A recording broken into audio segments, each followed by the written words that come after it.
Good day, and thank you for joining Black Agenda Report. I'm Margaret Kimberly. The war in Sudan between government forces and the United Arab Emirates-backed Rapid Support Force continues, and so does what experts call the worst humanitarian crisis in the world. The city of Obeid is under siege, and there are fears of another massacre, such as that took place in Fasher. Abayomi Azikiwe is editor of the Pan-African Newswire. He joins us from Detroit to provide analysis on Sudan. Thank you so much for coming back, Abayomi. And thank you for your continued invitations. Oh, you're very welcome. So you've joined me often to talk about Sudan, but bring everyone up to speed. There are folks who may not be familiar with what is going on there.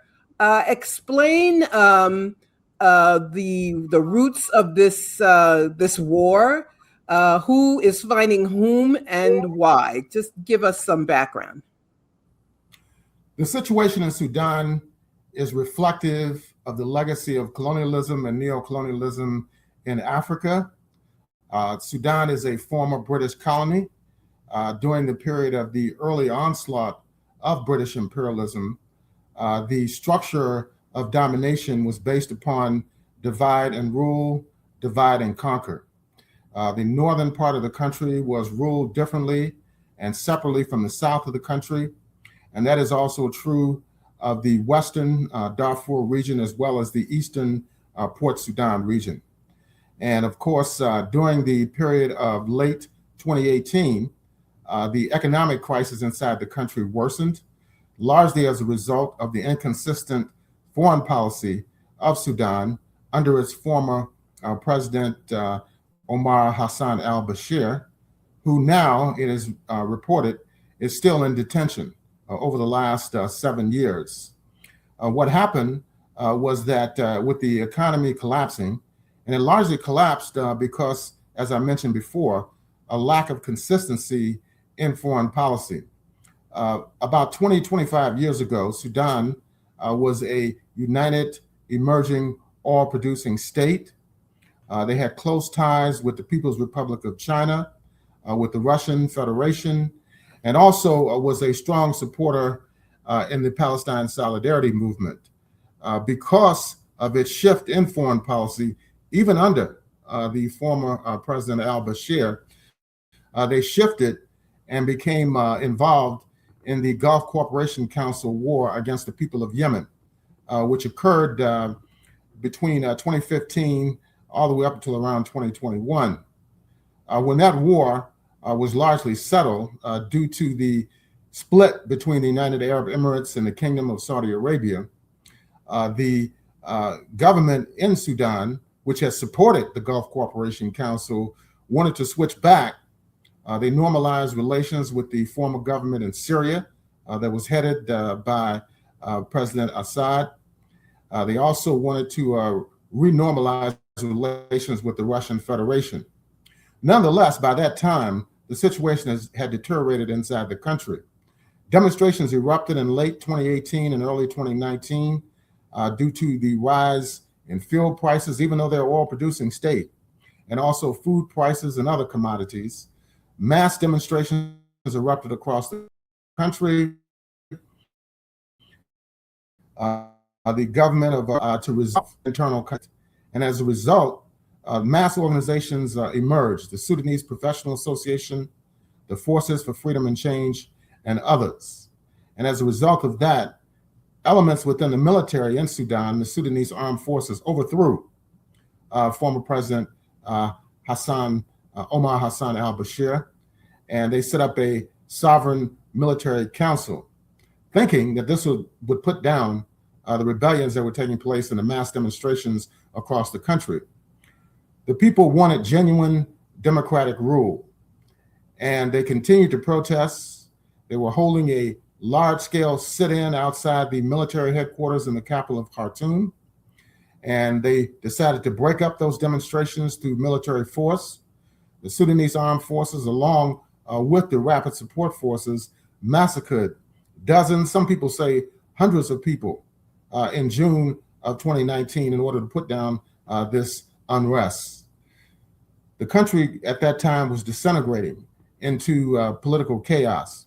The African Union, IGAD, the Intergovernmental Authority on Development, the United Nations, and others stepped in to try to mediate the struggle between the mass organizations and the military forces. They decided, ostensibly, to set up a transitional council that will be composed of both military elements as well as civilian popular organizations. That, of course, continued to be undermined for several reasons. One, the United States, along with their allies in Saudi Arabia and the UAE, did not want a genuine revolutionary democratic government to emerge in Sudan. Sudan is as I mentioned, a very wealthy country in terms of strategic resources, and it's also strategically located. Its port, Sudan, is in the Horn of Africa, and it's right across the Red Sea from leading Gulf states, which are allied with the United States. So this has been going on now for some 7 years. The whole democratic transitional process was pretty much defeated as a result of the outbreak of conflict between the Rapid Support Forces, which is a paramilitary group that grew out of the struggle to put down the insurgency in the Western Darfur region over a decade ago. And the Sudanese Armed Forces, which is the conventional military apparatus, these two military factions went to war against each other in April of 2023. They have been fighting now for over 3 years. Millions of people have been dislocated internally, as well as people being forced out of the country have become refugees in countries like Chad, as well as to the north in Egypt. So this is what is going on. This war has been raging now for over 3 years. Many people have been dislocated. Many people have been killed. The RSF, the paramilitary group, at one point had taken control of the capital of Khartoum. So this is what's going on right now. The United Arab Emirates, which is backing the RSF, has denied its involvement, but most experts and people inside the country agree that the RSF is fueling this conflict, and they're being backed by the United Arab Emirates. And why does the United Arab Emirates have such a involvement in an African country? What is it they want? Well, they want the resources that exist there, the oil, also the minerals which exist, in their reports that they're involved in trading, illegally trading of diamonds and other minerals out of the Republic of Sudan. The Republic of Sudan split back in 2011. Based upon the legacy of British imperialism, its divide and rule strategy, the people in the South on the eve of independence in 1955 were involved in a civil war. This civil war lasted from 1955 up to 1972. It was resolved in 1972 for 11 years, and it erupted again in 1983 and continued all the way up until 2007, where a mediated settlement resulted in the partition of the country. Prior to the partition, Sudan was the largest geographic nation state on the African continent. So the country is already divided, and the UAE wants to benefit from these divisions. And the UAE, of course, is backing the RSF, whereas the Kingdom of Saudi Arabia is backing the Sudanese Armed Forces. So these are two U.S. allies which house U.S. military forces in their countries. We've seen the war against Iran that was started by the U.S. and Israel on February 28th. And Iran and its allies have been involved in strikes against military targets, U.S. military targets in the West Asia region that are located in the Persian Gulf Arab monarchy states. And they've done a lot of damage. That is the Islamic Revolution Guard Corps to the military bases in Bahrain, in the United Arab Emirates, and Saudi Arabia, as far away as Jordan. So this is an international struggle. It represents the conflict between those emerging states, such as the Islamic Republic of Iran, against the United States and its allies in West Asia. And the war is not over. We saw what happened just last evening, where Trump carried out bombing operations against Iran because he's angry that they could not defeat the government there.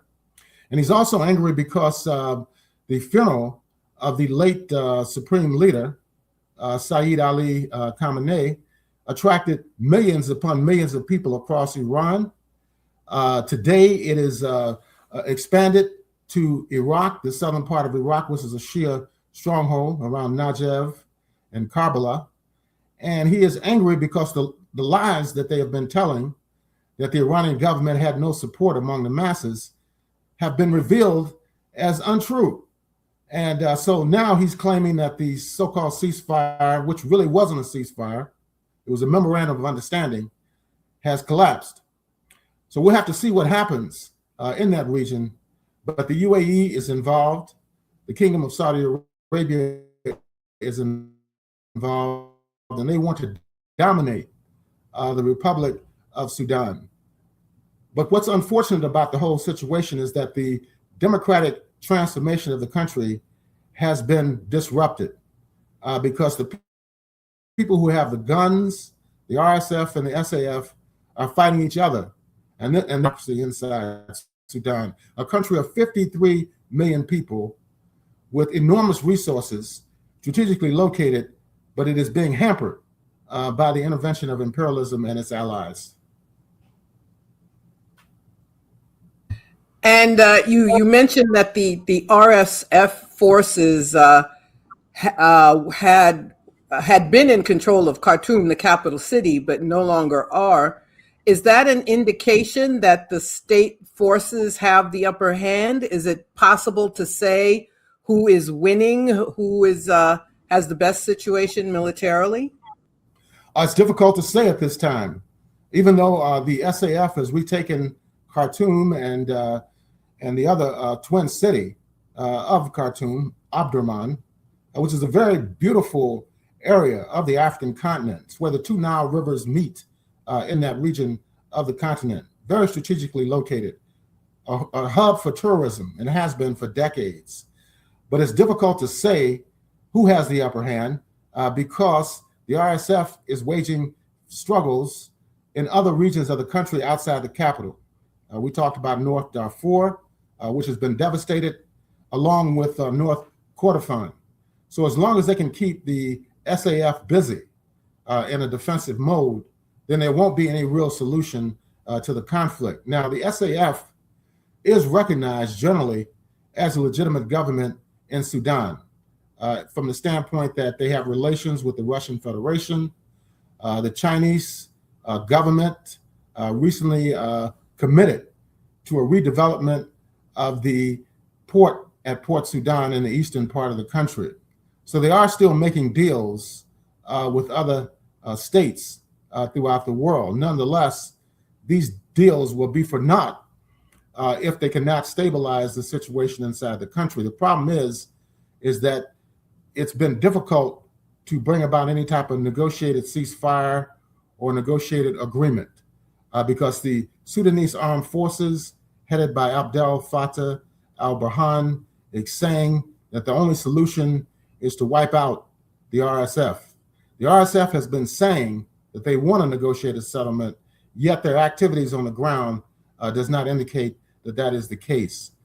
So unless the masses can bring pressure on both of the armed factions within Sudan, it's going to be very difficult in the short term to stabilize the situation inside the country and create a revolutionary democratic government and society, which is needed to reverse the underdevelopment that has been taking place in the country now for many, many years.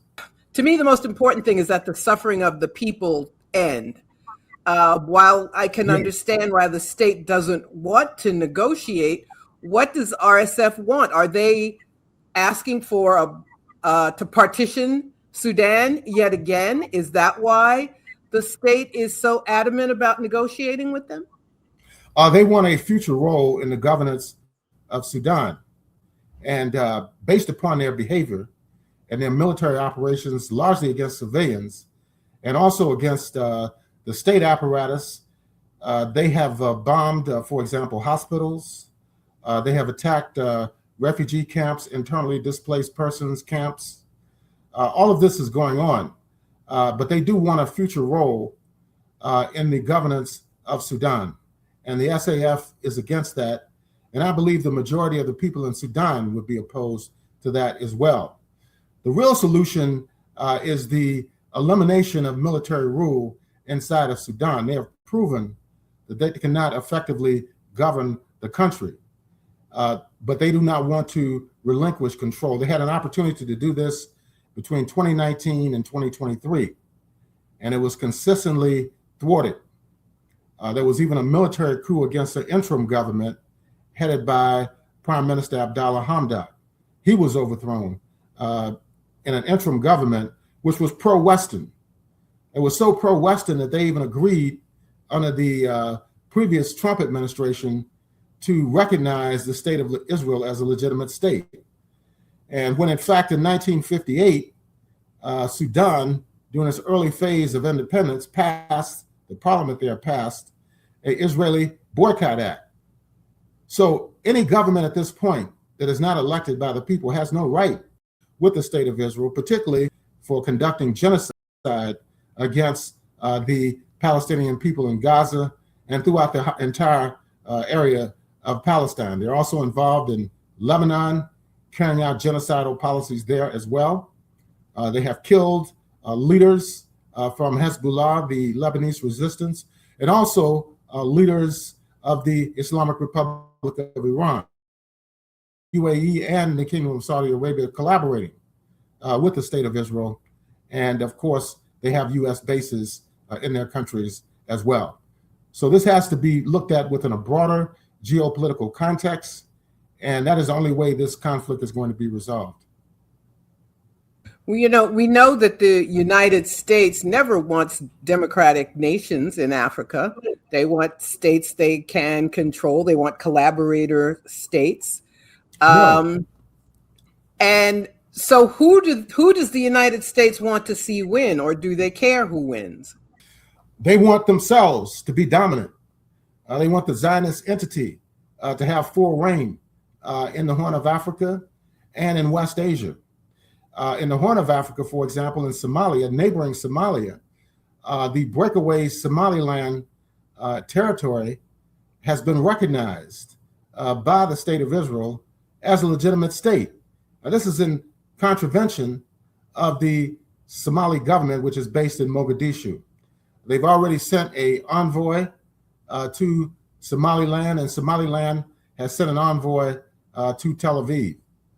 So this gives a clear indication of what their agenda is. It's an expansionist agenda, and it is an agenda which does not want peace and does not want any real genuine development in the Horn of Africa, or really anywhere else in Africa or in West Asia.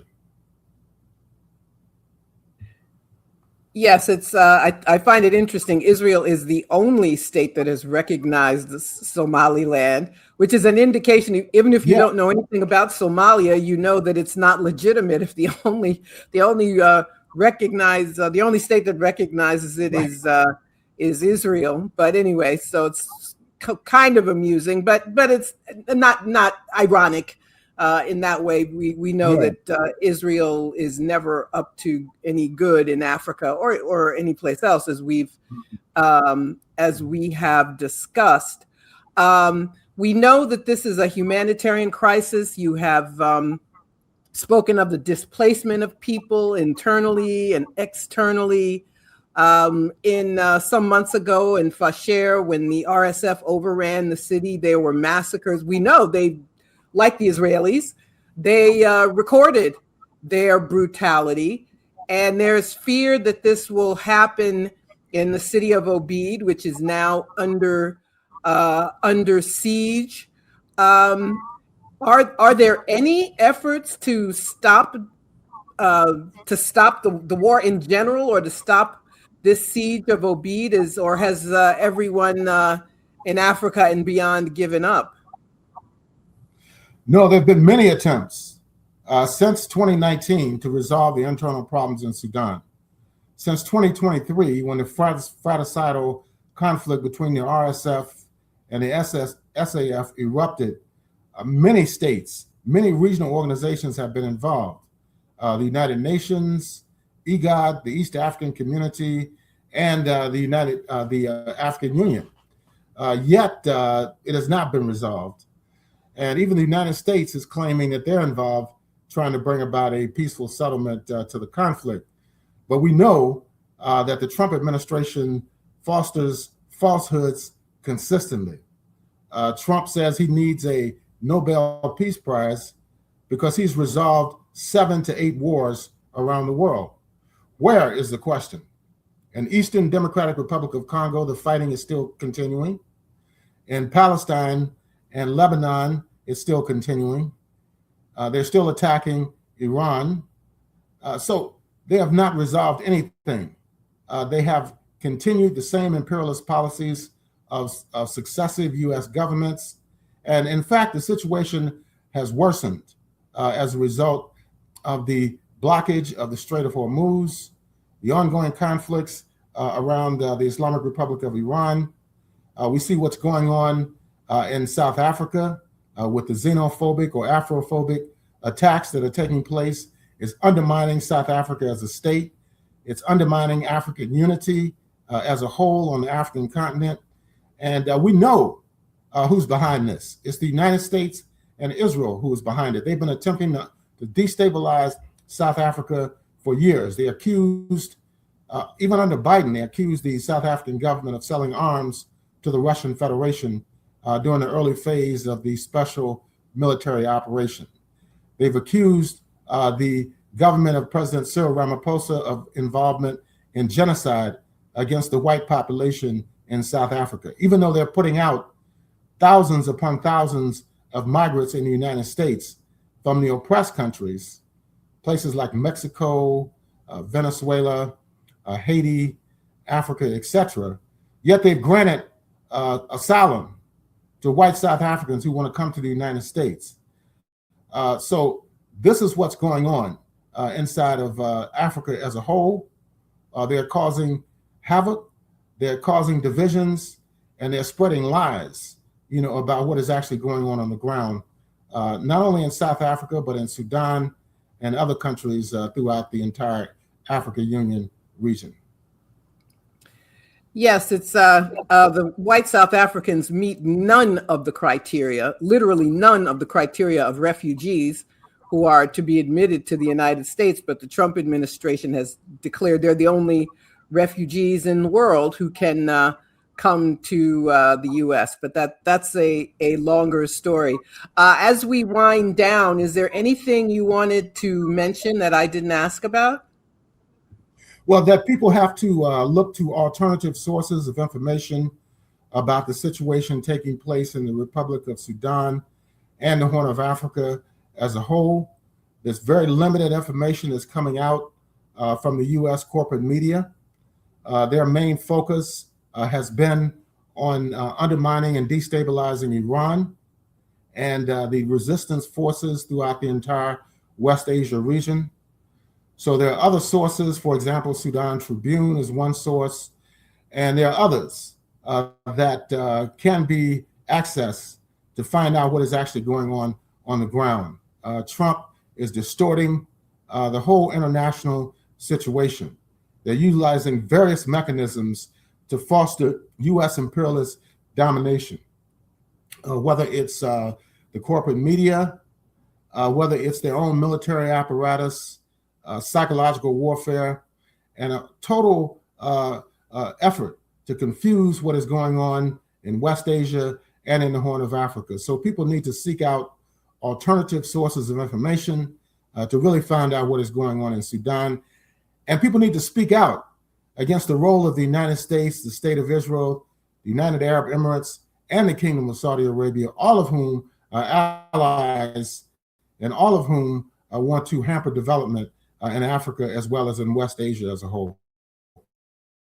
And speaking of outlets, tell our listeners and viewers how they can find your work. Yes, the Sudan Tribune is one. They could also read the Pan-African Newswire. Thank you so much for joining me again, Abayomi Azikiwe of the Pan-African Newswire, discussing the situation in Sudan.